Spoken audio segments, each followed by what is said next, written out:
What's up? Welcome to a new episode of Movie Schmovie. This is episode number 454, 454.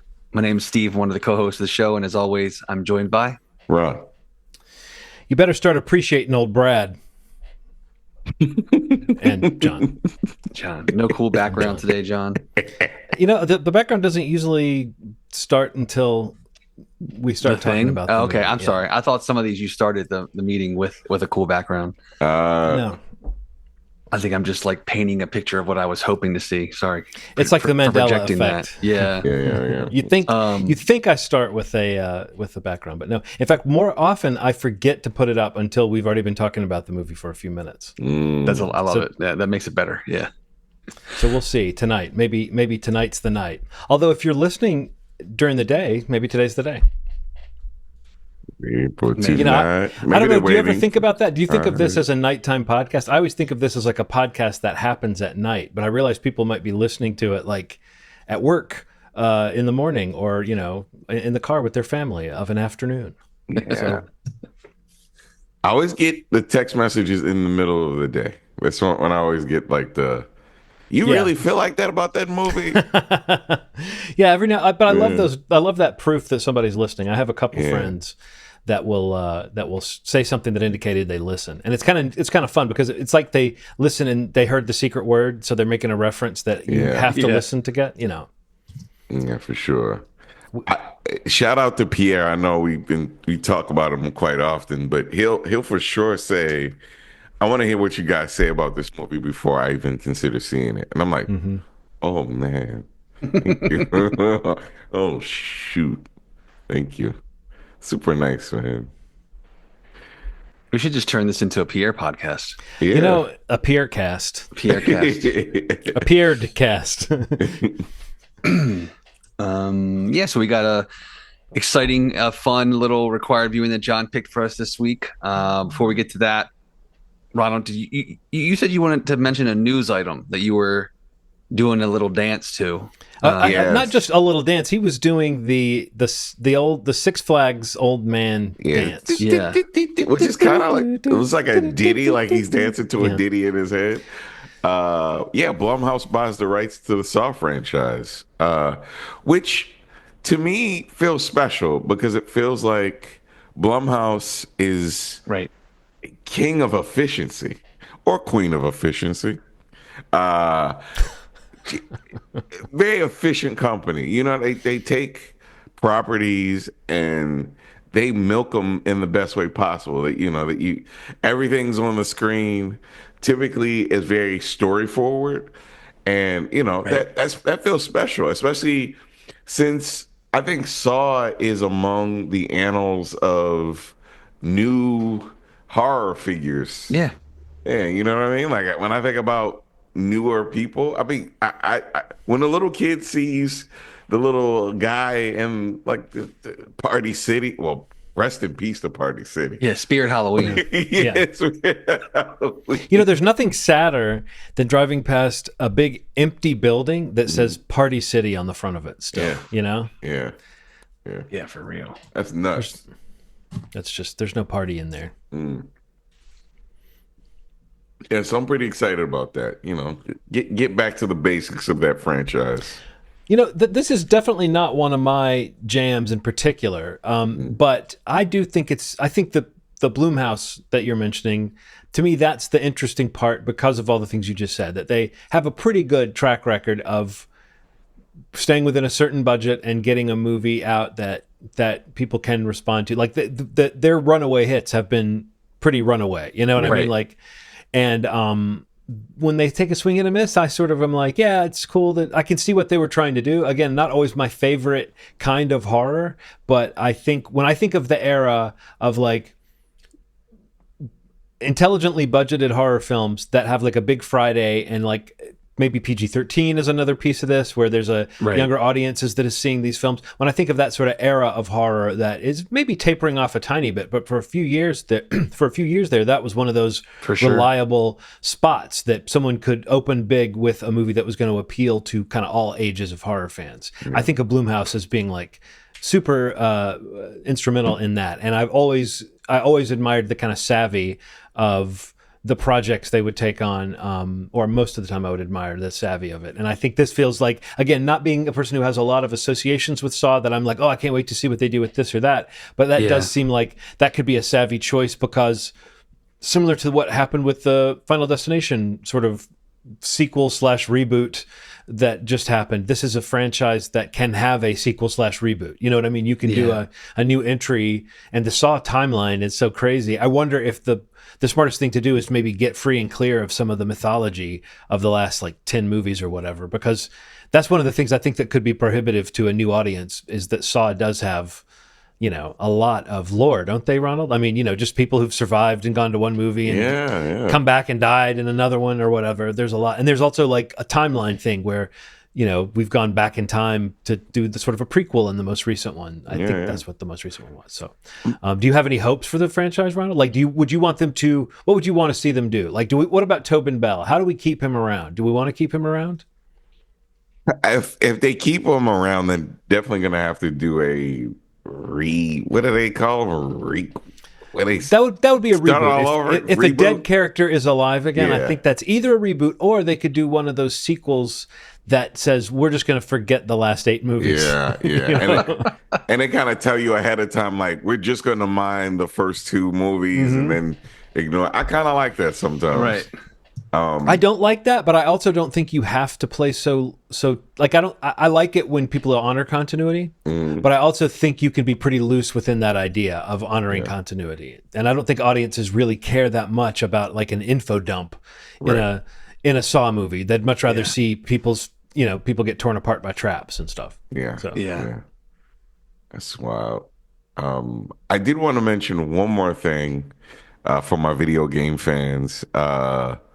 So a couple weeks ago, a small independent company, Bitmap Bureau, who's known for like 2D games, they also even make Nintendo cartridges, Super Nintendo cartridges, Sega cartridges now, announced something insane. And, it's pretty well known that video games suck. I mean, most of them are pretty awful. There's some exceptions. You mean like licensed video games that are based on movie properties? Yeah. Yeah, and some of them are just like, I wouldn't even go that far for some of those games. Sometimes they just slap the name on it, and it has nothing to do with anything. It's not even licensed, so I hear. Some of it's illegal, downright illegal. Some companies have done it illegally. But there's a Terminator 2 video game coming out in September that is embracing sort of the lore of the entire movie. There's a Terminator 2 game that came out back in the day that was horrible. Horrible. There was an arcade game that was pretty good that I was really a big fan of. But there was like a shooter. Yeah. But this one is following pretty much all of the lore of the movie. Everything from the big truck chasing them on a motorcycle to him being naked in the bar. Like, they're really trying to capture every moment from this video game. And it looks super special. I've never really seen anything like this before.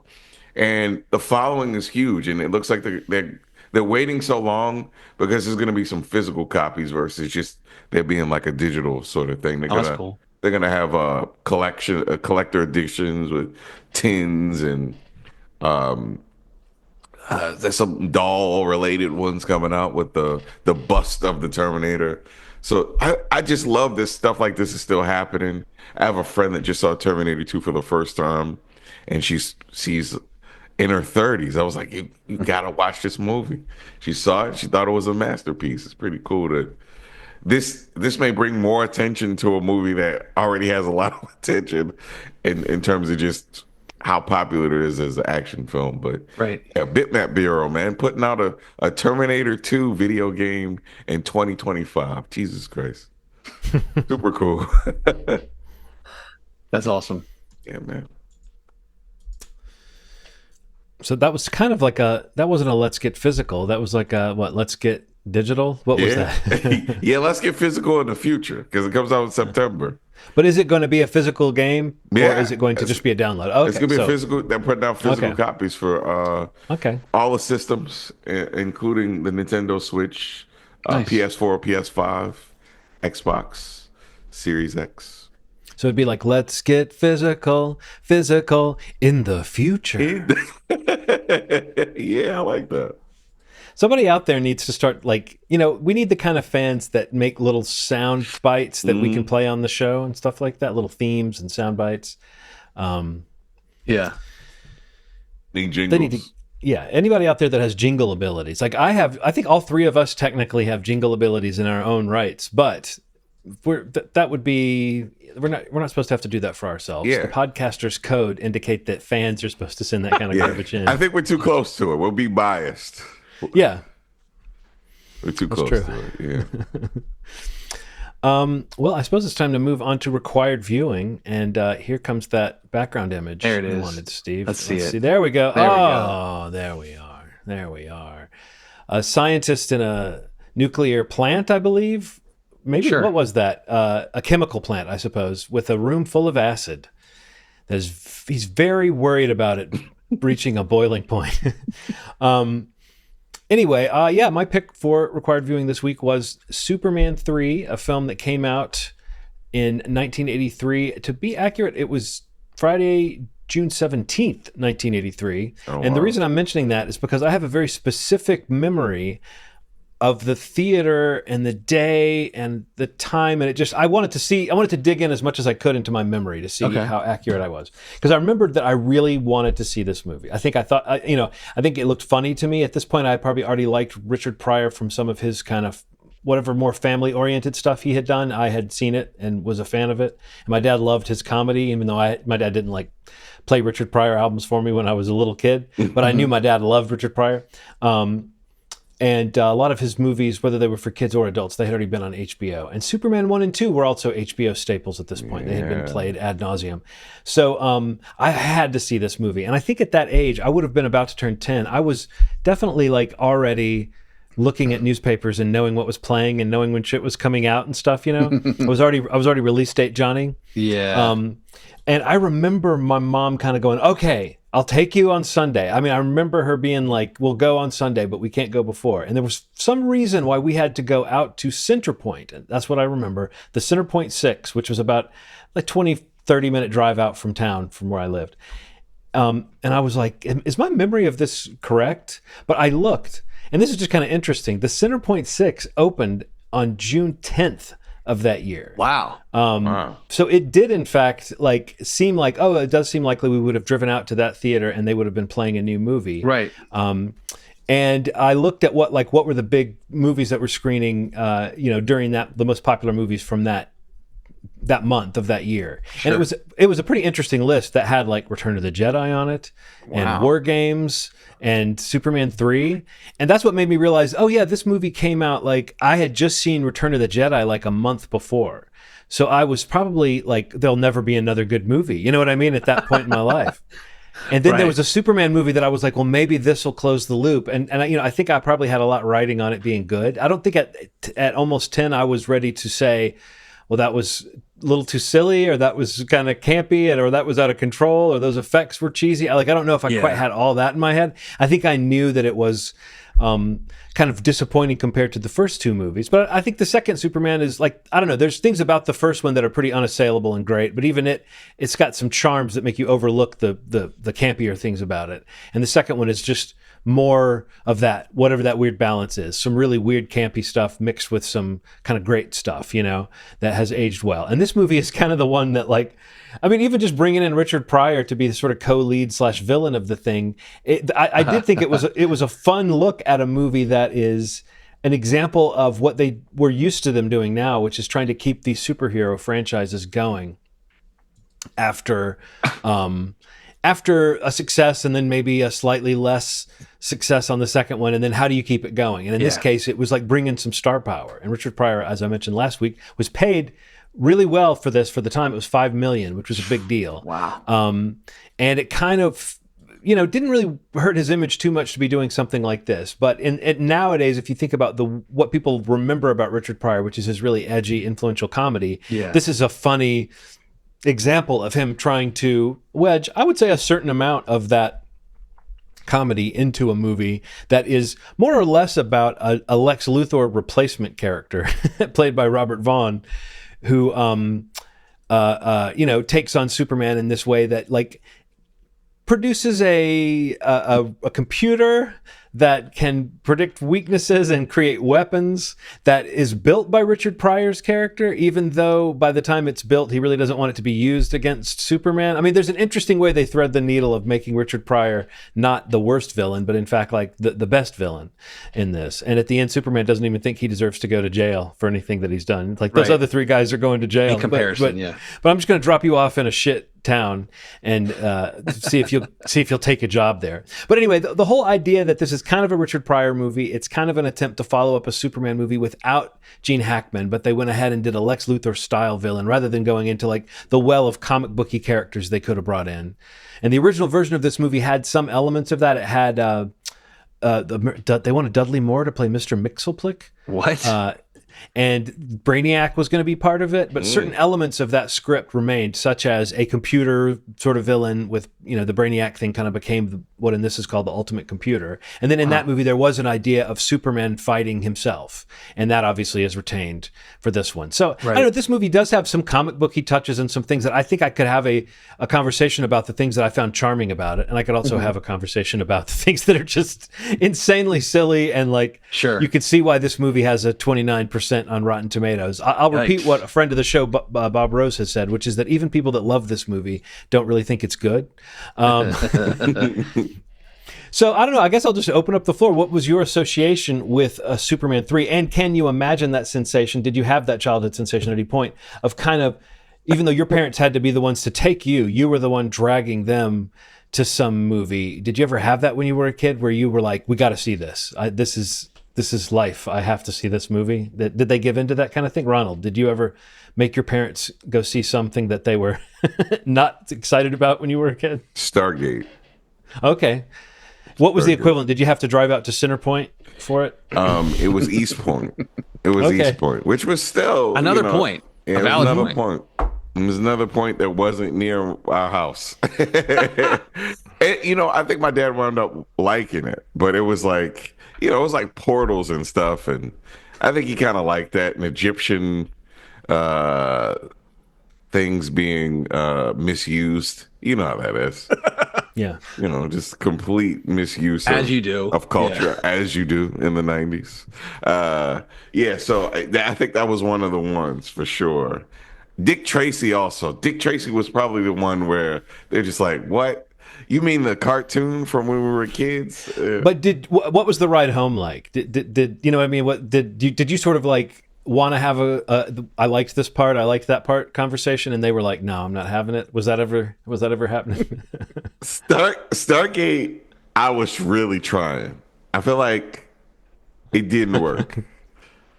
And I was like, what about the part where they, the big gun that they had that went. He was like, yeah, that's pretty good. Is that exactly how you explained it? It went. Yeah, pretty lackluster gun. Left a lot to be desired, Dad. What about you, Steve? Do you ever remember that sensation of being like the kid who was like, man, this is going to be the shit, and your parents are kind of like, yeah, okay. You know what? I got to be honest. I don't really remember that ever. I got to say, I feel like I was very privileged. I don't know what the right term is. Lucky. My parents were like game for anything. And I think that between the two of them, I had a nice way of splitting what I could see with who without feeling that way. You know? Like there were, certain kind of things like action movies or sci-fi movies, fantasy things maybe was more my dad's jam. And, things we mentioned like on this podcast are some memories I have. Like T2 is like one of the ultimate movie going things. Is a dad's Father's Day movie. Seeing with him is like a memory, a core memory. So like I feel like of the genres, I think there might have been movies that they're like, really, that one? But I feel like really I don't have a really clear memory of an example though, because I genuinely feel lucky that, it's like mom was always down for like, comedies and horror and, animated. Like she was, they were just always game for any, because they knew how much I loved going to the movies. So like that was a fun thing for them too, because they could see how much like, I loved it. So I think, and honestly, they both love watching movies still. My mom, especially, like she watches probably more than I do. I think I've mentioned on this podcast, it's like I'll have stuff on my Plex, and she's like sending me reviews like every day that she's watched like a movie or two. That's awesome. And it's like, yeah, okay, cool, and she'll watch everything. So yeah, I've definitely felt very lucky to have that, and but yeah, I mean, I'm sure that again, there was probably something along the line there where they probably rolled their eyes. Maybe I just never saw it or heard it. They had a side conversation about it. Well, I mean, I don't think I ever felt like, oh, this sucks or this is miserable, but sure. I definitely remember feeling like, when do we have to see this so soon? Do we really have to? And I was like, come on, Come on, guys. Of course, now I would say I don't want to have it spoiled for me, but back then I think it was just knowing that it was out. Would drive me crazy after like seeing a trailer and waiting for something to then think you have to wait. You could just take me down there, and then I think a little bit older than that is when I started getting dropped off, maybe even around that time. Probably, no, I remember getting dropped off to see Gremlins, which would have been like the following year. So it must have been right in that zone where it was like, you know what, we can start dropping them off at the theater. Because I saw Gremlins, and I remember also somewhere in there, 12 or 13, I saw The Golden Child, that Eddie Murphy movie. I think I saw Ghostbusters one time by myself. I just remember seeing a bunch of stuff in the theater. But I remember the Midfield 6 was the closest theater to our house, and that was the one where I could get dropped off there pretty easily. And I think I must have just really nagged everybody about like, well, can you take me? So can you take me down? It's now good for you. It's good for me. Can we just do this? I've got to see The Golden Child. The novelization was pretty good. I'm ready to see it. I've seen that. I've seen the 8 pages of color insert in the middle of the novelization. They need to bring that back, man, for every movie.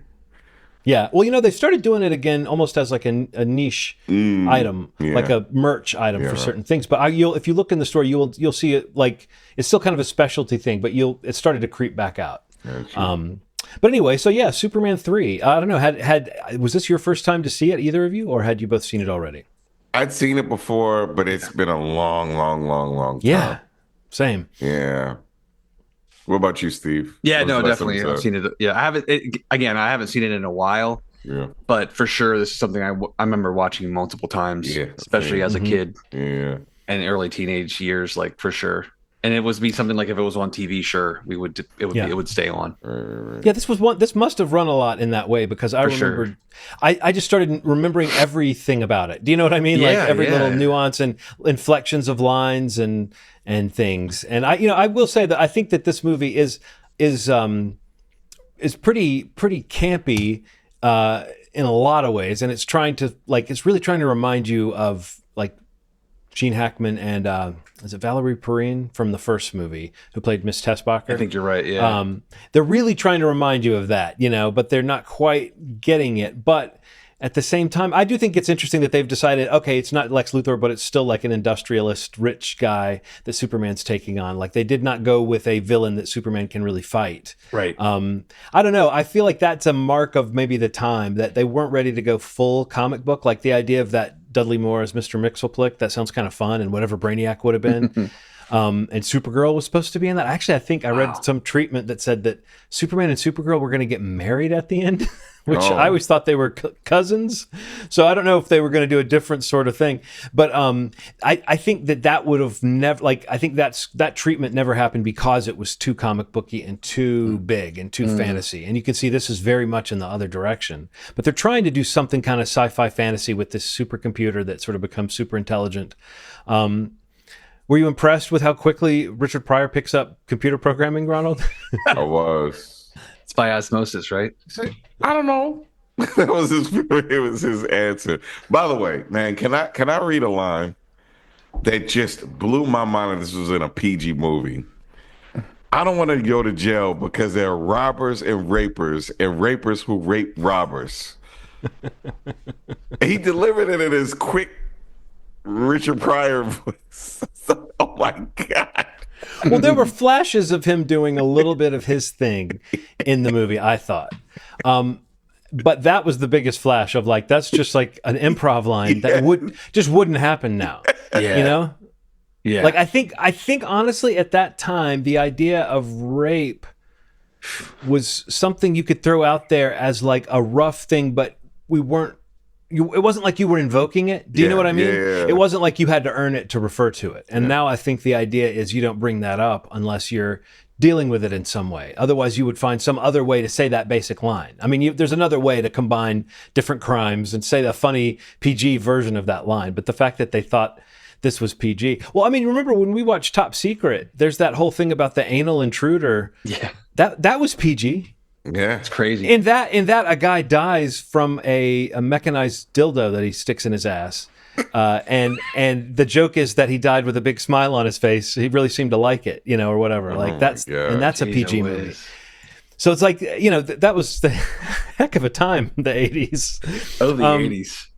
But beyond that, I think that like it's just a Richard Pryor thing. Of course, they're going to let him do a little bit of his thing. Another part that felt funny to me in the way that he is funny is when he was outside the place where he goes to hack the computer, and he's talking to a guy through the glass, and he's wearing the suit, and he's kind of doing a character, and he's not quite doing like the white guy voice. He's not quite doing that, but he is doing a very white guy inflection, and the way he's like, he's gonna nail our butts to the wall, like he's totally doing like things white dudes say, you know. And he even says something about I had to fix the computer with these two little pinkies, you know, just whatever. That just felt like him being silly, and the voice he was doing was very much like one of his stand-up routine, you know, the characters that he would do. That felt like, oh, that's a Richard Pryor-ism that got included in this movie, you know, where a lot of it is him working within the constraints of a kind of kiddie sort of script that is pretty sanitized. But his scheme is pretty clever. I mean, his scheme is basically what the guy's doing in Office Space, right? The whole what's the word? Embezzling all the fractions of cents that get rounded off of people's checks. It's basically that concept. So, you know, I don't know if that was, did they refer to it in Office Space? Did they say something about Superman 3? I feel like maybe someone in that movie does say. I think you're right. Yeah. Like in Superman 3. That's wild. But I will say this too, for a movie made in 1983 featuring Richard Pryor as an unemployed guy, this movie avoids a lot of the uncomfortable stuff that I might have expected in terms of jokes. Even his demeanor and patter is played a little bit more straight than I might have expected. I was ready to cringe at this movie when it started off with him in the unemployment office, but that was played just kind of as a character beat. And I think in that sense, they do a good job of setting up the idea of one of these comic book movie villains, you know, that he's got like a relatable problem at the beginning. And like, I think that's a good start for one. Like you could imagine the heightened, better, more tight version, whatever, of one of these movies that would start with a guy who is unemployed, you know, like figuring out something. But the idea that he takes a computer class and then like, I'll just say this, the timeline of this movie, could you guys figure out how long it took place over? Because they would cut back and forth between things that seemed to be happening over days. Yeah. Right. And then the other things would seem like they had to be happening over weeks or months, you know, and that was happening throughout the movie. It was like a Christopher Nolan thing. You know, it was like watching, what's the movie? Is it Dunkirk? Where the different timelines are intercut with each other? Yeah. Yeah. This is like a puzzle movie, like a Christopher Nolan film. Them not firing him for what he did, and right. It's like a Richard Pryor joke. It's like it's like a weird. We'll just let him work, and he won't do it again. He's smarter than that. And then he pulls up in a sports car. It was crazy, man. It was a wild. Well, no, they were like saying no. What they were saying was we don't have to. Like, what was something? It was one of those jokes about he'll hide it unless he's a complete moron. They did that thing of like having a line where someone says, for someone to be flashy after stealing money, that'd have to be a total moron. Yeah, and then it cuts to him pulling up in a sports car. But the idea of like the sort of mutually assured destruction of them, of like, you know, okay, you did this thing to us. Well, I'll keep you out of prison if you help me out. But I do think it's funny that Richard Pryor then invents a machine that can kill Superman and creates synthetic kryptonite and delivers it to Superman, but he's still not sold on the idea of hurting Superman. Like, at no point in the movie does he want to hurt Superman, but he does all of these things that are designed just to hurt Superman. Yeah. It's almost like they're just telling us that he's not into it, but everything he does tells us that he doesn't give a shit about what happens to Superman. And a synthetic kryptonite just makes him a bitch. It kind of makes him like a Snickers, like before he got a Snickers sort of person. He's just like going to a bar and he starts flicking shit at the. Okay, I'll change the background image. Since you're talking about this part, he just needs a Snicker. That's all. Problem solved. Image. Yeah. There we go. Just changed it. He's just really grumpy. Yeah, he messes up a mirror. Yeah. You know what? Did you notice? Okay, so what we're talking about is that there's a part in the movie where, and we should talk about what the ingredients of kryptonite are. I found this interesting that they actually showed the formula. Because this is another thing, like, while Lana and her son Ricky are visiting Metropolis for like the weekend, Richard Pryor and his crew, I mean, maybe I've got the what's happening at the same time not lining up, but like while they're in town for the weekend or while they're just going through normal life, they create a satellite that goes into deep space to where Krypton should be and finds a piece of kryptonite and sends back what is in kryptonite. Yeah. This is what makes up kryptonite. 15.08% plutonium, 18.06% tantalum, 27.71% xenon, 24.02% promethium, 10.62% diallium, 3.94% mercury, and 0.57% of an unknown substance. Okay. It's not unobtainium. That's a different franchise. But what Richard Pryor puts in is tar. And that is why the kryptonite just turns Superman into an asshole rather than killing him. Yeah. I think that's funny that like we go through all that to get this like, oh, this is defective. But what are the signs that you're evil, Ronald? Your hair's a little bit out of control. Yeah. You've got a 5 o'clock shadow. You have a scowl.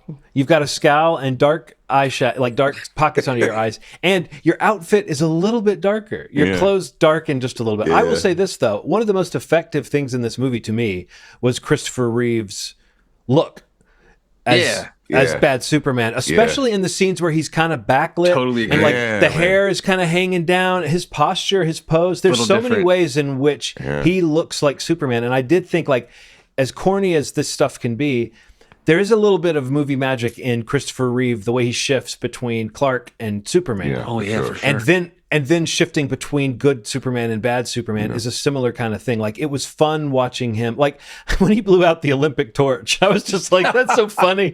What a dick move. And then the whole thing with the Tower of Pisa, that's so stupid. But it's also like, I don't know. It's just funny examples of like what a dick Superman would do. It's like he becomes Homelander for like 25 minutes of the movie, you know. Somebody give that man a Snickers. He was just doing bitchy that's things. That's the takeaway. That's the solution. They should have just given him a Snickers. But so as he's walking out of the bar in that part, Ronald, did you notice what the guy on the street said about him? Like there's a bystander. There's a guy who says he's washed up. What? I just love that. Oh my god! The bystander, because you know bystanders are important in Superman movies. So important. You got to have people saying, "What? It's Superman! Yeah. Oh, what's the matter with him?" But like, at this point, people don't like him anymore. At first, people are kind of disappointed when he shows up in Homelander mode. I love when she tells him like, there's an accident on a bridge and the truck is hanging off and there's just enough time to save him. And he says like, there's no rush. I do like that. That's pretty funny. Yes. Like, I wonder in the new movie, in the trailer, the guy that throws the tin can at his head, like what does he say to Superman? Yeah, that's true. A piece of trash. And he's like, well, don't you think James Gunn would know like what to in the perfect world, what to take from this movie and what to completely leave. Like, if there's an element of that that's kind of fun. Because, it is fun to see, like, there's a part where people aren't super happy with Superman. But it doesn't have to be the world hates and fears a godlike Superman thing. It can just be, we liked that guy and now he's canceled because of something he did, But I also think that, like, the smallness of what Superman does in this movie is something that they could not do in a movie now. But, like, that whole opening sequence that ends in him rescuing a guy from drowning in his car. Yeah. Ridiculous. Right. But then he, like, saves Ricky from being run over by a tractor. I don't mind. That's all very silly, and this movie, feels weird in so many ways, but I don't mind that I like that kind of small town heroism. Yeah, even him saving the people at the chemical plant by breaking the silo off the building and turning it into a slide. Yeah. I was like, that is very convenient. And very fun. Yeah. I wish that someone went, wee! There should have been. Anyway, that is fun. Wee! Don't you think you remember, like, in school when you were a kid, when the gym teacher would bring out the parachute and you guys would play all that? Like, don't you think for days after this at that company that people were saying, remember that day Superman came and he made a slide? Yes. And we went, wee! Wee! That would be just a good edit, just to, like... Oh, man. Like, is there any way we can hack? We need to get Richard Pryor on the horn or Gus Gorman on the horn to hack wherever this film is streaming and see if we can add in people saying "wee" to just that part. But yeah, Superman's washed up, and then he fights himself. That was very surreal, the way he just separates from himself and fights himself. But I did like the ridiculousness of the fight. That it's set in a in a junkyard that has a vat of boiling acid that is just open and no one around. Like, wait, did the guys run off? There were guys working there who ran off. Yeah, there were people there. When people saw angry Superman show up, they left. But yeah, I did like that there's a big thing of acid there and it just says danger, acid next to it. That's like going beyond labeling stuff in the 80s movies. Like, it would have just said danger or it would have said acid. It wouldn't have said both. I know. But they took the extra step here. Much more realistic. Yeah. Honestly, the big thing, like, I watched it, like, obviously everything I agree, like, it's kind of silly and it's fun in its own way. But you touched it a little bit, John. But, like, the thing that immediately I left it with was still the Christopher Reeves of it all. Like, for whatever this movie is, it's just still, there's something special about Christopher Reeves as Superman. Yeah. Like, planting him in this movie or the second or the first, like, it's just one of those magical casting things, and could be the best part of something, even if it's not great in his own ways. And especially, like, watching that doc recently and, like, kind of seeing his feelings with the franchise as it went through, the sequels and changing directors and all that stuff. It still comes off like he is Superman. It's still, I still believe that Christopher Reeves is Superman. I remember feeling that then, and even in a movie rewatched now as an adult and knowing a lot more about characters and in these films and the actors and actresses involved with them, and it's just a whole different perspective on it. It's one of those things where I still feel like this is one of those magical casting moments, and you touched on it a little bit, like little things like differentiating between the bad Superman and just the charisma that he had, even in a movie that, isn't really a great film. It can be entertaining and funny at times, but I think he's still really good in it. Yeah. It's like a shining or silver lining piece of it for me. Just a special casting. Yeah. No, I agree, and I think that another piece of casting that works for me in this movie, I thought, is it Annie O'Toole as Lana Lang? It's Michael McKean's wife. Let me see if it's either Annie O'Toole or Ann O'Toole. Annette O'Toole, maybe.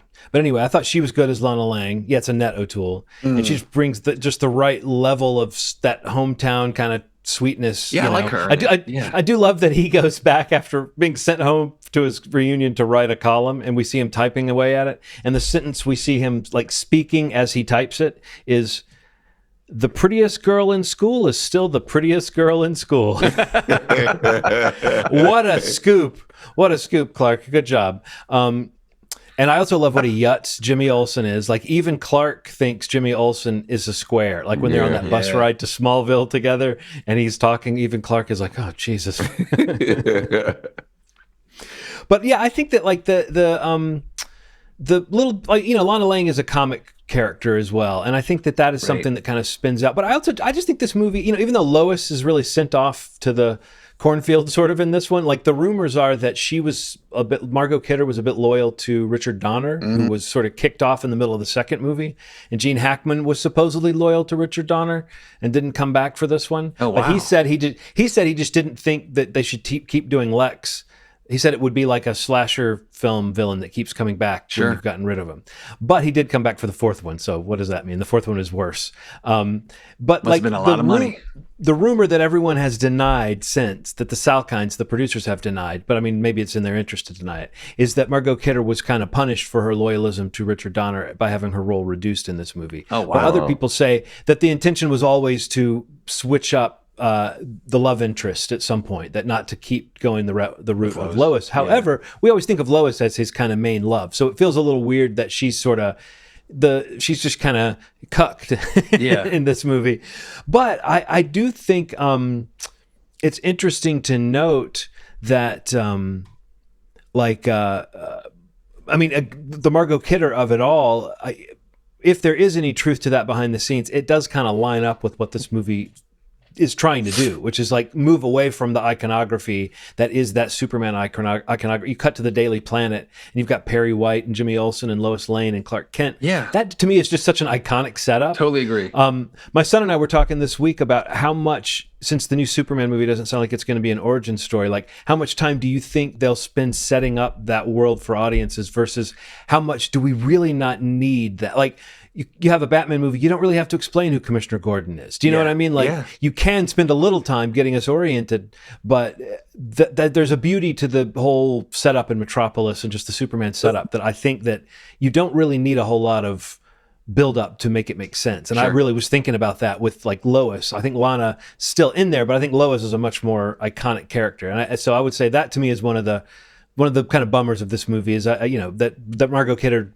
really does seem like they were like, no, you don't get to be in this one. We're going to send you away and then you're going to come back. Yeah. Wow. That's valid. Mm.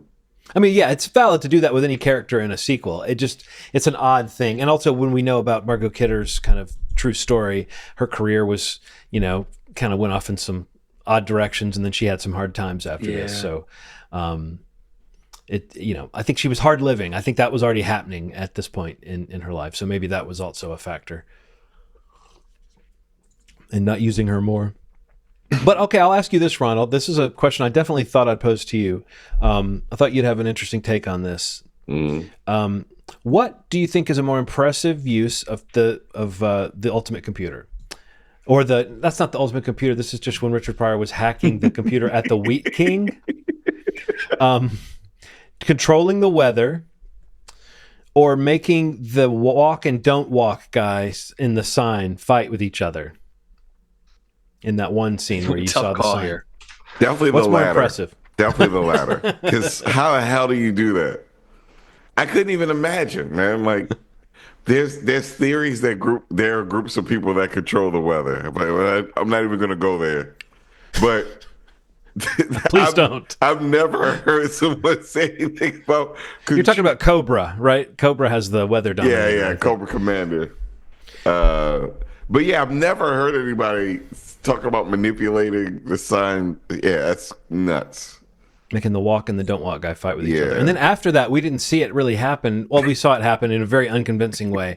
But we also learned that after that, Superman turned a storm upside down by moving the small part to the top and the big part to the bottom. And they have Richard Pryor describing that, but they cut away to it. When you see what they cut away to, you can imagine maybe they tried to shoot that scene and then they were like, you know what? Let's only use 2 seconds of this because it looks like total ass. But let's have Richard Pryor come in and talk about it. Wow. But I thought my mind was blown by the walk sign and the don't walk sign. Fighting. What about you, Steve? What do you think's more impressive, controlling the weather or animating a walk sign? The weather, for sure. Come on now. Come on. You can influence markets, economies, global standards. True. with the weather. Now that was the scene. That's the scene where the timeline dilation I'm talking about is happening. Richard Pryor is at the computer typing away, and it keeps cutting away to things that are happening at different times of day. Sure. And that's like one of them is the guy getting the money out of the ATM, and then there's that weird like something ripped out of like a '50s thing where like a man and a woman are at breakfast, and he gets the Bloomingdale's bill that's super inflated. Yeah. And then he smashes a grapefruit in her face. Jesus. Yeah. It's insane, man. It's like, and she's like, oh yeah, she doesn't react. It's like, wow, this is Unhinged.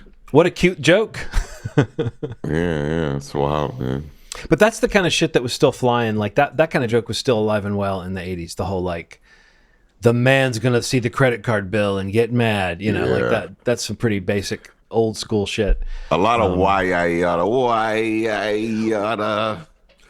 a lot of the comedy in this was that sort of thing, sort of old fashioned. Yeah, it's wild, man. Like pie in the face, literal. There's that pie in the face at the beginning. Yeah. The face you just made, Ronald, is the way you feel when you watch that kind of thing. It's so like you think, disappointing, man. I'm not gonna wince, I'm not gonna cringe, and then it happens, and you're like, oh man, this is so corny. This is so corny. They can't help it, man. They can't help it. Like the blind guy whose dog walks away, and then he gets like the road stripe painter and walks around in circles, and then I was thinking in that part, Metropolis is a heck of a wacky city. Yeah. The guy just fell into a ditch. I was like, man, this is zany.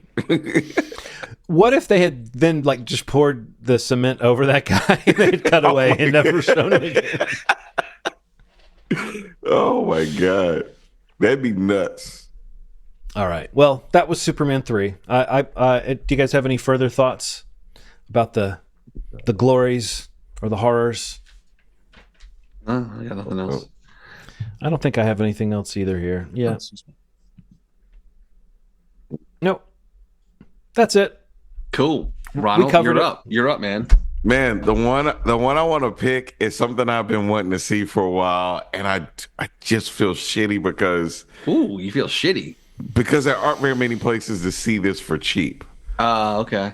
Does that mean you're going to personally reimburse everyone that watches along with us? Yeah, for sure. Okay, cool. We'll set up a reimbursement site for you guys and send that along next week.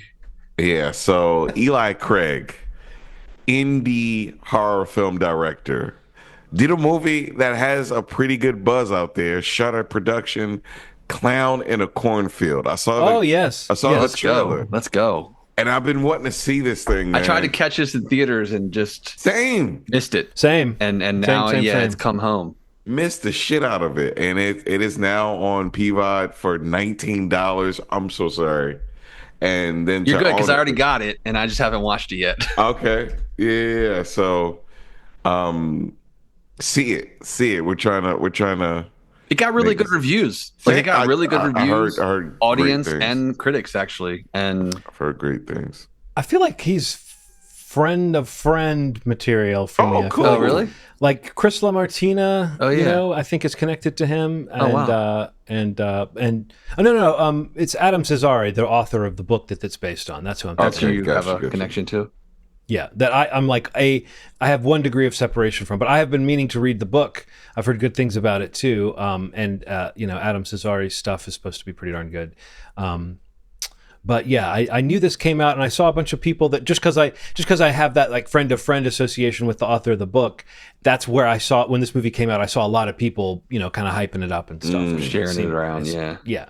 So it definitely felt like, okay, cool. That seems like it might be, an interesting, fresh take on a familiar thing, which is this kind of a few horror tropes kind of swirled together. So yeah, I'm interested.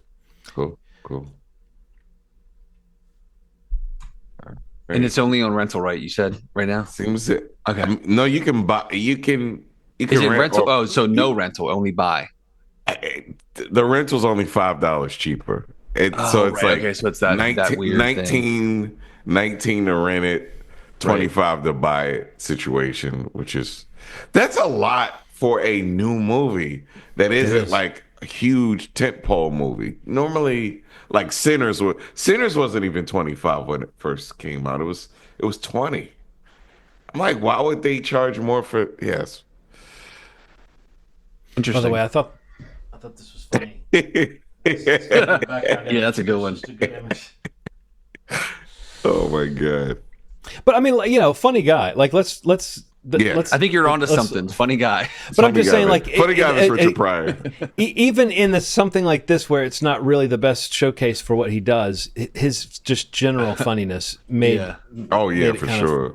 I mean, maybe it's kind of cringy watching somebody do everything they can to make something funny that's not quite there. But Yeah. I also think he found a few moments where, like, I don't know, he played to the vibe of the movie a little bit. Like there was some way in which Yeah. he was injecting a little bit of like, oh, this is the way Richard Pryor would act if he lived in a world where there's a Superman. Right. But yeah, Clown in a Cornfield. Looking forward to it. So what else did everybody see?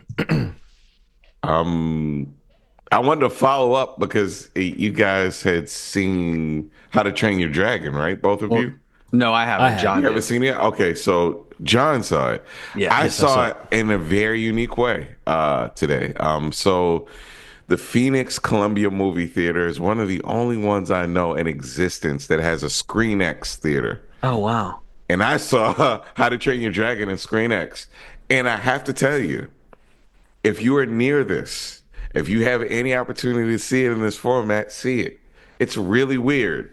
I was gonna say it looks so weird when I see the pictures. 270-degree of movie. So the only thing I've ever experienced that was like this was a Minions ride that kind of was a similar. It's like 180, but 270 is all the way past your head. Yeah. It's like, so think about it like this. In order for you not to get so distracted, Right. the further away you are from the main screen, it gets a little more faded. So I think they did it on purpose so everything isn't quite as bright. Because I think your brain would get nuts. Like you'd go absolutely berserk. But Right. I'd say front screen and then about 180 degrees of it are very bright. So the mountainous scenes that you saw in the cartoon, the animated version, look spectacular in the live action. It's just a really interesting experience. And then I guess the scenes that don't count for that don't show it in that way. So it kind of they disappear for a second and then they reemerge, kind of like IMAX a little bit. So I'm wondering, I'm hoping, I mean, before I start to talk about how I feel about the movie in general, if F1 is going to be in that format. And if so, I will be back in Columbia to see it in that format. Yeah, I feel like they try to get like I know Mission Impossible was. Yeah, I heard that it was. I think it's like that kind of thing where they make. I mean, it's got to be the kind of things like where those movies, the big ones, have some sort of post-production thing where they kind of pull it out to Right. that scope because I don't know that they're shot for that necessarily, but There's a Sinners version of that too. So I saw. was like, But I was just going to say I saw Ryan. He was talking about it Yeah. in that video, the Kodak video. yeah. But yeah, an interesting, yeah, for sure. Like definitely, I'd like to experience it one time. I just, where is that at?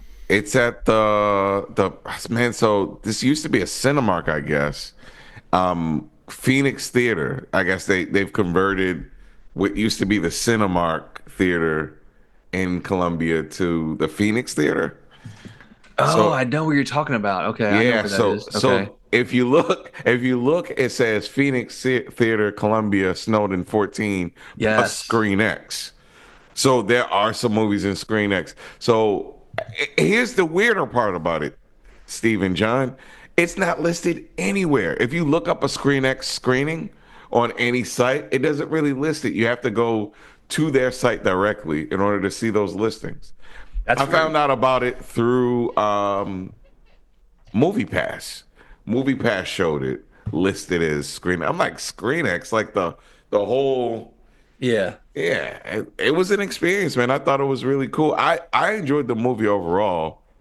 I didn't feel like it stepped on the animated one. I know that I thought that it would, but this feels like a different sort of thing. It feels like a companion piece if you've seen it before, but also there's something about seeing kids do things in real life that kind of makes you feel different about it. Like it's not quite as quirky. It's not quite as the people aren't quite as charismatic. But there's something that I would have gotten from seeing little kids get on dragons as a kid that would have done something a little different for me than seeing it in a cartoon form.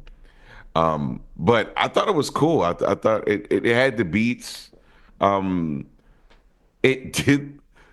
They really didn't do anything different with the designs of the dragons at all. Like I thought, like you were saying, like I thought that they were going to do something a little like elevate them in a way. Yeah. But you're right. It really just looked like upscaled versions of the dragons just placed. I mean, and maybe that's good. It's good that Again, I feel like that's just such a calculated move that they're saying this is the look of this world, and it's almost like a cautiousness on their part not to have it be too different visually. Which again, I can see that, and what you're saying is similar to what I was saying in the sense of like, if you picture someone seeing this version for the first time, it's like, yeah, I'm fine with that. Like, I'm not gonna say, oh, it's better when Jay Baruchel does the voice, or it's better when whatever the visuals and the magic of the animation. It's easy to let go of these things and say, well, that was the version that I loved, and this version I can't say it doesn't have heart, and I can't say it doesn't have intention behind it. But it is funny how much they didn't take an opportunity to like redefine really anything about it, except for what you said. And this is something I said too, was like just whatever that added thing that you get from seeing it slightly more amped up visually, slightly more real. Like I was saying that the flight scenes, you can't help but find those a little bit exhilarating because it's a human that you're watching and not a cartoon. Those scenes were plenty exhilarating before, but it can't help but be a little bit maybe more engrossing when they make it more real. But the motion and feel of the movie is pretty much just saying, how can we copy the original as much as possible without, absolutely, without just animating it again. So, but no, what did you think of Nick Frost? I loved him, man. Yeah, I liked him too. I loved him. I thought that he was really pretty special. Like he was kind of the heart of the whole situation. Like you really feel it in this one. And there's something about the dad situation too that made me a little more weepy, seeing like, there was like a real big difference in the size of those guys. And some of the moments that were special in the cartoon really hit hard for me watching it in the live action version. Like Gerard Butler still got it. I mean, he's basically doing the same exact thing. But yeah, it's like the fact that he was able to physically embody that character is sort of cool and sort of impressive. Yeah. So he's just kind of moving around, and he's bigger than everybody in the movie. Like I don't know how they shot it that way, but like he's physically taller too. So like I don't know if it's like just a perspective thing for some of those shots, and maybe he's not short. I mean, maybe that's one of the things too. He might be like 6 foot or something like that, and that may be the difference too. But all around, I love the kids. I love the kids. I really did enjoy Hiccup, man. Like Hiccup isn't Jay Baruchel. Like it isn't. It's a different, slightly different. It's like a little older version of him. Like he feels a little like, ooh, he's not as boy as Jay is in that movie. He feels a little like less like a dweeb, which maybe I kind of get why you liked the cartoon version, because it feels less of a stretch in this one for him to find his sea legs when he starts to develop into who he is in this one. It's like, all right, you're not that much of a loser. You're not, you know what I mean? It's like, right. This guy just needs to be more really in this one. You think more about the,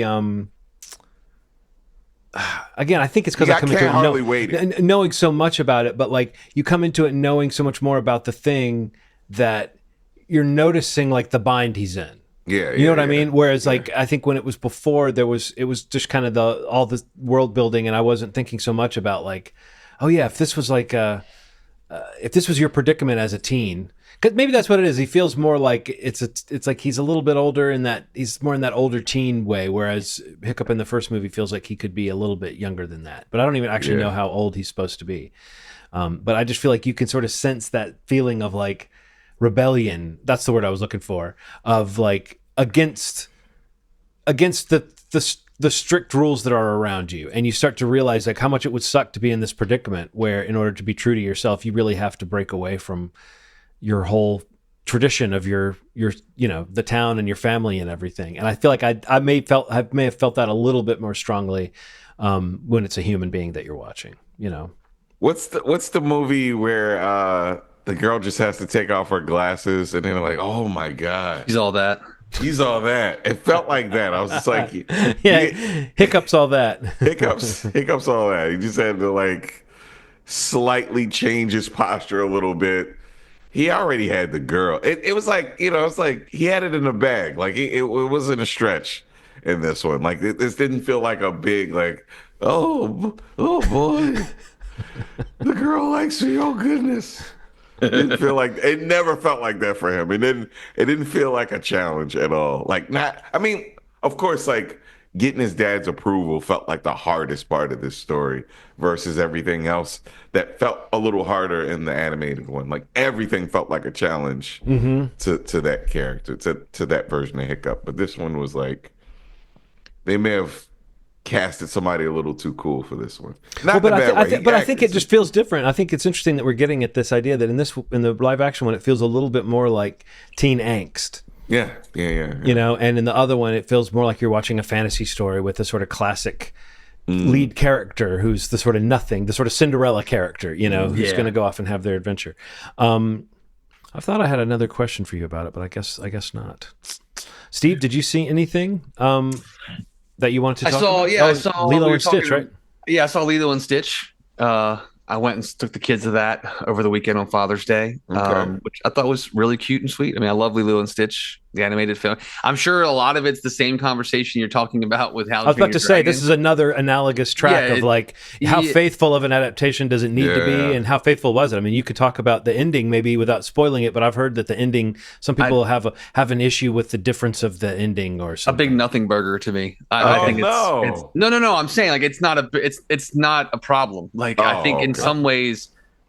I don't know. I kind of felt like somebody that would maybe, if you're a little more open-minded, the ending is maybe more now and more, maybe more considerate of an ending of everybody's story that you learn about in this movie.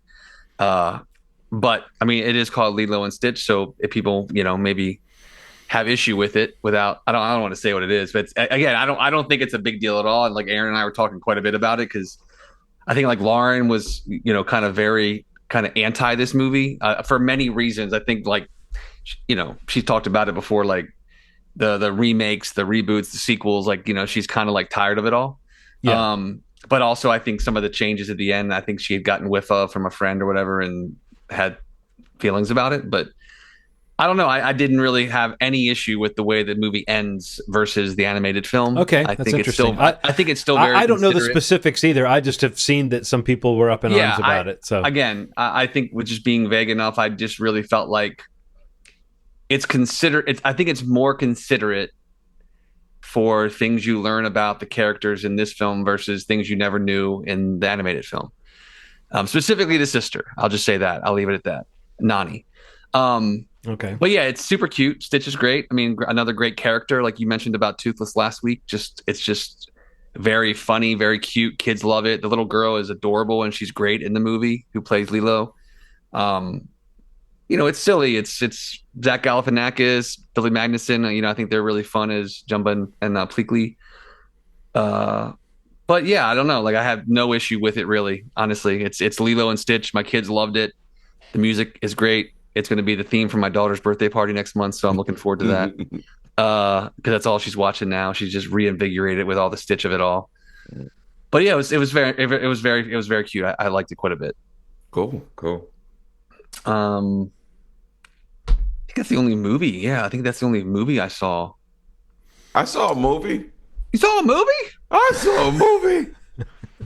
I saw a movie. Tell me about the movie. I did. I saw The Materialists. I saw a movie. First and foremost, I want to shout out Gang. Hey, for having a free ticket this week. Oh yeah, that's started. Yeah, you've been talking about it. Yeah, they finally added. So now you have a free ticket for the opening weekend. Is that it? Yeah. So Materialists is this week, and then the Ari Aster one's in the next couple weeks, and Can't wait for that. Eddington. yeah, what the fuck is that about? Like, I I don't. know. I love these movies that I don't know from the trailer what they are at all, but I'm convinced I'm going to see them. You know. Yeah, yeah. And that I think that's the one that.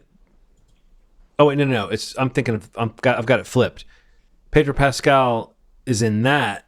Yeah. But so that he's not in the weapons, which is He was supposed to be in Weapons. he was going to be in Yeah. weapons, and I think Josh Brolin is playing That's the part correct. that Pedro Pascal would have played. Okay. Wow. And I don't know if Pedro Pascal. I don't know if that scheduling conflict was because he did Eddington or Fantastic Four or both or Okay. somewhere in there. He was going to do like it was when they announced that he was in the follow up to Barbarian. I was like, hell yeah, that sounds great. But it looks like we get a Josh Brolin in that spot, so I'm not crying. But no, I can't wait to see Eddington. I think it looks really interesting and weird, and I just trust Ari Aster to do something strange, and I think it might be like his movies are like God, what was the name of the one, the Joaquin Phoenix one? Why am I forgetting the name of that? Beau is Afraid. Yeah. That movie was hilarious. Like, say what you will about the stranger things about it or what parts of it you liked and what you didn't, but there's a lot of insanely funny stuff that's just really bizarre and surreal in that. And I get vibes from the Eddington trailer that there's a little bit of surreality in that world too. As strange and unsettling as Ari Aster's world can be, I also think he has a real sense of the absurd. And so it's like I'm ready to see just what he's got cooked up. So yeah, and that's soon, right? That's next couple of weeks. Is that? Yeah, next couple weeks, because they listed the next couple movies, and that was within the next like 2-3 weeks. So Wow. So what about the Materialists? yeah, so Celine Song, who did what's that last one called? Past Lives. Past Lives. Masterpiece of a movie. This is a different kind of feel to it. It feels like very upscale. Dakota Johnson works for this kind of matchmaker for very wealthy people, and she is very much an expert in what people want and what people versus what people need, and matching people up. And while she's in this constantly recruiting wealthy, attractive people, she bumps into Pedro Pascal, who is very wealthy, at a wedding that she set up for another client who was the brother of a person she got married. And while simultaneously meeting up with an old flame at the same event.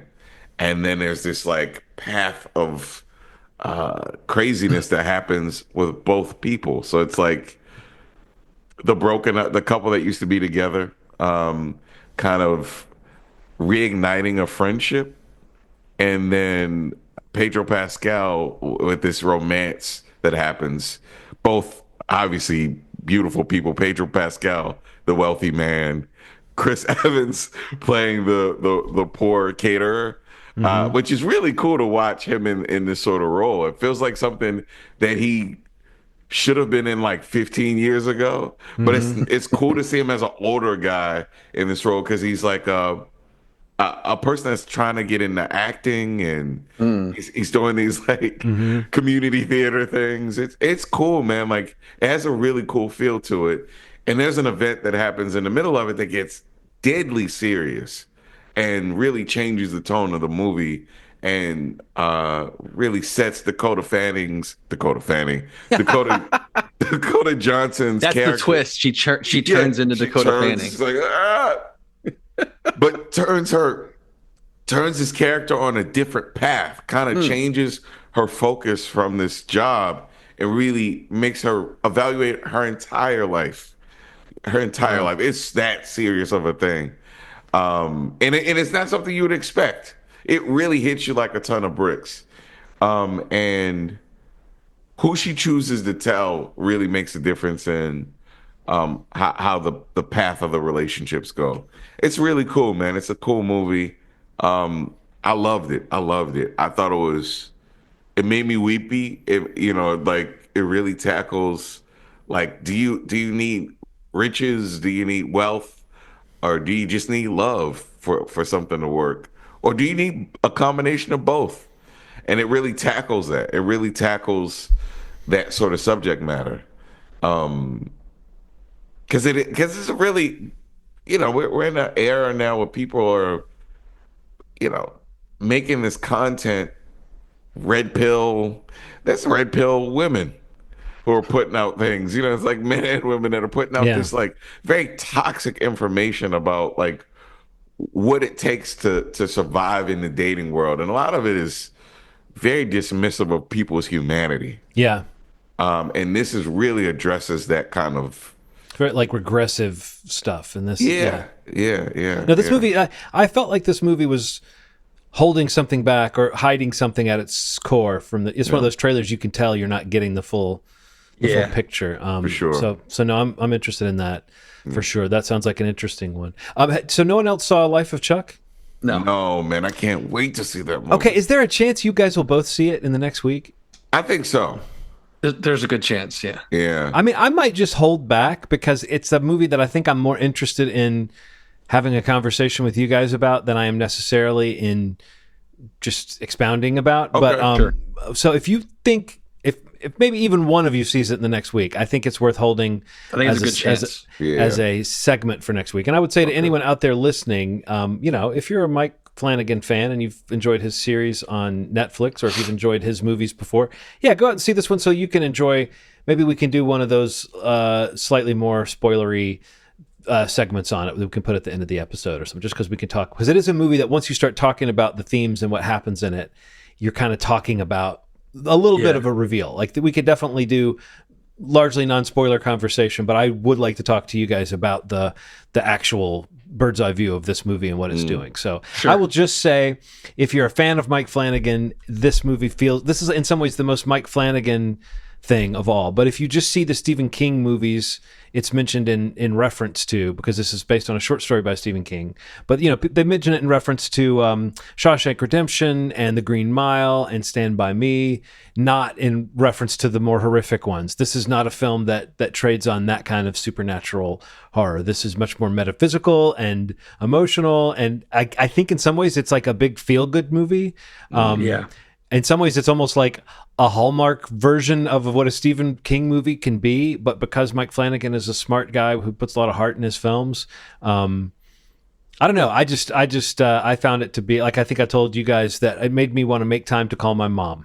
It's just like, it's a movie that makes you think about what got you where you are and what you are and what's inside you. And, but not in like a narcissistic way of looking inside yourself, but the view of like how everything you've ever experienced is you've picked up a little something, and there's like a world inside you that is like the culmination of all the stuff you've picked up in your life, and that's just the barest idea that the movie gets into. So you can see it's like, it's one of those that's hard to put in a category because it's kind of a drama, but it's like metaphysical drama. Wasn't there a movie about time travel that was kind of like that years and years ago? That was sort of About Time. Was that what it was called? Yeah, with Bill Nighy and Daniel Gleason. Yeah. Where it's like an emotional movie, but what it uses as its emotional hook is like a sci-fi trope. This isn't quite that, but this is kind of in that neighborhood of a movie that mixes genres in a way that's very hard to define. Kind of what kind of movie you're watching. I'll just kind of hold off. I really felt it and found it very moving, though. I mean, cool. I definitely had a meaningful time watching this movie. That's great. The kind of thing where you're just like, for whatever reason, I am fighting tears through like a whole stretch of this movie, and I think it's because it is making you think about your own life and your own history. Oh yeah, dude. And everything. But in a much more short-winded sense, I will just mention this. Have either of you guys watched, remember years ago there was the Fire Festival and we had 2 documentaries we could watch about the Fire Festival? Well, right now you can watch 2 documentaries about the Titan submersible disaster. Really? One is on Netflix called Titan. What's it called? I think the full title is Titan: The Ocean Gate Disaster on Netflix. And then on Max, you can watch Implosion, the Titanic sub disaster. Technically, it's Discovery Go, but it's on Max. And the reason I'm mentioning both is because it's very similar to the way the fire thing was, in that you have different access and different footage, an overlapping story. But this time, it really was interesting because the Discovery Go documentary Implosion really is more, in some ways, more compelling in terms of the information it lays out and the interviews it has. And it's very clinical and very informational. And then the Titan, the one on Netflix, I feel like by the time you get to the end of it, it's much more of a takedown of Stockton Rush, the guy. Like, it ends much more on a note of like the last quotes you hear before it goes to credits are like underlining how much this man was responsible for this, you know. Wow. And both do that. I'm just saying they are different. Like the Netflix one is maybe a little bit more well produced and kind of more paced and more cinematic, but I don't think it misses a few key bits of information that we get from the other doc, where you get like, there's an account of a guy who has a Discovery show. I should know his name, but he's like a guy who has a show about exploring and expeditions, and he did the legwork to do an episode about the sub and went on a ride, a dive, and like came back saying, went to the network and said, I'm sorry you guys have put money into this, already shooting stuff, but we can't do this. We can't put out an episode that endorses this guy's service because people are going to die, you know? And that story is part of the Discovery one. So again, you get some pretty compelling stuff in both, but I actually did find myself when I finished the one, like, oh, I am going to watch that other one, you know? And I think, I don't know, it scratches that itch for me of just the answers that I needed, my curiosity about this horrible event. But it also attaches itself to something bigger. It's got that kind of, for lack of a better term, kind of an Elon Musk wannabe guy at the center of this thing who really was driven by his own ego. And when you find out those little points where he went past the people that tried to warn him, it's your stomach will drop for sure. And it's like, you do kind of want to know more about like, wait, how did this happen? But each time the answer is like, oh yeah, this guy was just like pushing it through, just saying, well, we're going to go back down. No, we're going to, you know, they have a hull that cracks. They rebuild the next hull basically the exact same way and just go right back to testing it, you know? And it's like so many things that could have been done along the way to stop this from happening. So, so yeah, I would recommend both if that sounds interesting to you at all. I have not been watching a lot of the most recent like Netflix true crime or documentaries, stuff like this. And so I was like, I'm going to find something to watch. And this one was, you know, actually pretty compelling. So I guess it's hard to recommend depressing stuff like this, but it is very interesting. And I do think it kind of gets at this type of guy. I feel like these guys with money to burn and a big ego, that's sort of the problem of our age, you know, that we're in right now. So yep. Small scale or large, you don't want these ego maniacs kind of influencing things. So anything else? I feel like there was a show that I forgot to mention last week, and now I'm forgetting to mention it again. Oh man, shoot. Yeah, I don't, not that I can think of. I'm trying to think of what I watched recently. Oh boy. It's been an exciting week. Got it. Adults.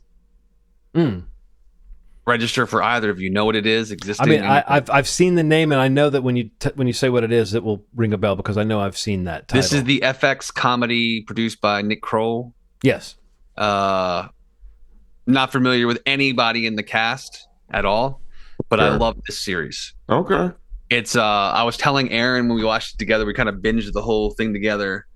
Pretty sure it's FX. Yeah. Wait, now that I'm saying that, maybe it's Hulu. I can't remember. Gosh. It's Hulu. It's Hulu. Yeah. I when I said we binged it, I was like, it couldn't have been FX. So yeah, it's Hulu.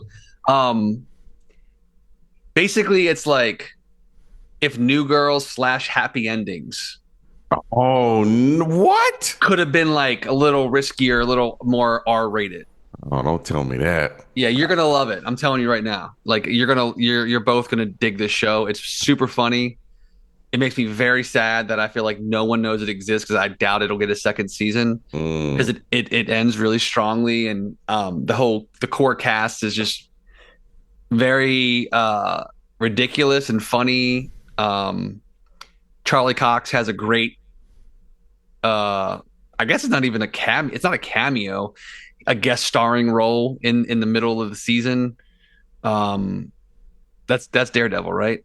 Mm-hmm. Yeah, Charlie Cox. Make sure I have the right name. But that episode that he's in is, or the main one, that the Thanksgiving or the turkey dinner or the chicken dinner episode. You'll know it when you see it. But yeah, I meant to say it last week because we finished it the week before.